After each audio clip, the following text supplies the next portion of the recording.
Bismillah, Assalamualaikum warahmatullahi wabarakatuh. Perkenalkan, nama saya Muammaruddin, jurusan Komunikasi dan Penyiaran Islam, NIM 1902081019. Pada kesempatan kali ini saya akan menjelaskan ijtihad fikih dalam Muhammadiyah. Muhammadiyah dalam mengamalkan Islam itu berdasarkan atau berlandaskan Al-Quran dan Sunnah Rasul dengan menggunakan akal-akal pikiran sesuai dengan jiwa ajaran Islam. Keduanya adalah dasar mutlak untuk berhukum. Dalam menghadapi tentunya soal-soal yang telah terjadi, sangat dianjurkan, sangat direkomendasikan untuk kita agar kita bisa mengamalkan tersebut. Ijtihad berarti mencurahkan segenap kemampuan dalam mencari hukum-hukum syar'i yang bersifat zonni sampai mujtahid tidak lagi mampu melebihi usahanya. Hasil ijtihad dari seseorang mujtahid itu bersifat relatif, mutlak tidak mutlak benar, atau dalam istilah usul fikih biasa disebut dengan zonni. Hasil ijtihad sesama mujtahid selain bisa sama, bisa pula berbeda dengan yang lainnya. Yang tentunya kita harus sadari bahwa kita harus memakai etika, harus berlapang dada, tidak boleh saling menyalahkan, tidak boleh saling menjatuhkan, karena tiap-tiap orang itu mempunyai keterbatasan masing-masing. Siapa yang melakukan ijtihad disebut mujtahid kalau ini seseorang. Tapi kalau banyak itu biasa disebut dengan mujtahidun atau mujtahidin. Nah, ijtihad ada dua macam. Yang pertama ada ijtihad fardhi, ijtihad individual. Yang kedua adalah ijtihad kolektif atau biasa disebut dengan ijtihad jamaiyah. Yang selanjutnya, Muhammadiyah pelopor ijtihad. Muhammadiyah yang melopori ijtihad telah memberikan sumbangsi yang cukup besar, telah memberikan sumbangsi yang luar biasa bagi kehidupan Islam, terkhususnya dalam Indonesia ini. Banyak kemudian amalan-amalan agama Islam yang semula digerakkan oleh Muhammadiyah kini telah menjadi amalan Islam.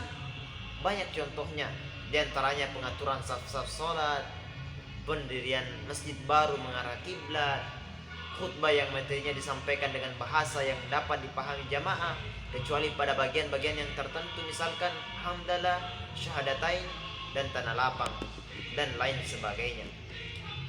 Majelis tajrih tentunya memiliki manhaj, di antaranya menerima ijtihad termasuk qiyas sebagai cara dalam menetapkan hukum yang tidak ada nasnya secara langsung.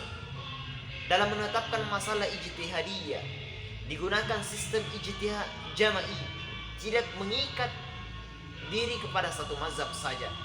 Ini Muhammadiyah berprinsip terbuka dan toleran, tidak beranggapan bahwasanya hanya keputusan majelis tajrih yang paling benar, hanya keputusan majelis tajrih yang paling kuat dalam hal-hal yang termasuk al-umuru ad-dunyawiyah yang tidak termasuk tugas para nabi.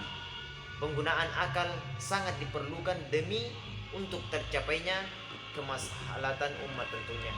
Muhammadiyah terus melakukan dan mendorong ijtihad. Karena kenapa ijtihad tidak boleh mandek? Sebab masyarakat terus berkembang, namun ijtihad yang dilakukan tetap terukur, tidak kebablasan. Prinsip akidah tauhid tetap dipegang teguh, dan misi Islam membawa rahmatan lil alamin terus dibuktikan dengan berbagai amalan nyata.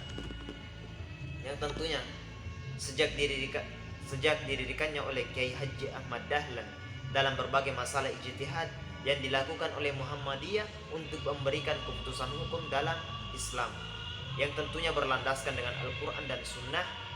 Ijtihad tidak lebih dari sekedar hasil pemikiran manusia dalam memahami wahyu Allah. Ijtihad merupakan salah satu faktor yang sangat penting dalam pembinaan dan pengembangan hukum Islam.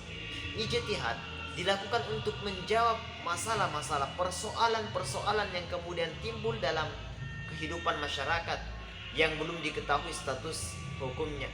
Sedemikian pentingnya peran ijtihad dalam konstelasi hukum Islam, sehingga ada ulama yang menegaskan bahwa tidak boleh suatu masalah itu vakum dari ijtihad, atau atau dalam kurung mujtahid. Dalam istilah lain, ijtihad tidak terlepas dari ruang lingkup masalah-masalah baru saja, masalah-masalah yang baru kemudian muncul. Dia juga memiliki kepentingan lain yang sangat berkaitan dengan peninjauan kembali terhadap berbagai masalah yang telah ada berdasarkan kebutuhan manusia untuk memilih mana yang lebih kuat, mana yang lebih cocok, mana yang lebih pas dalam merealisasikan tujuan-tujuan syariat dan kemaslahatan umat. Demikian dapat dikemukakan bahwa tidak benar yang mengatakan bahwa ulama-ulama terdahulu tidak meninggalkan sedikit pun pemikiran ijtihad bagi yang datang kemudian. Jazakumullahu khairan, syukran. Assalamualaikum warahmatullahi wabarakatuh.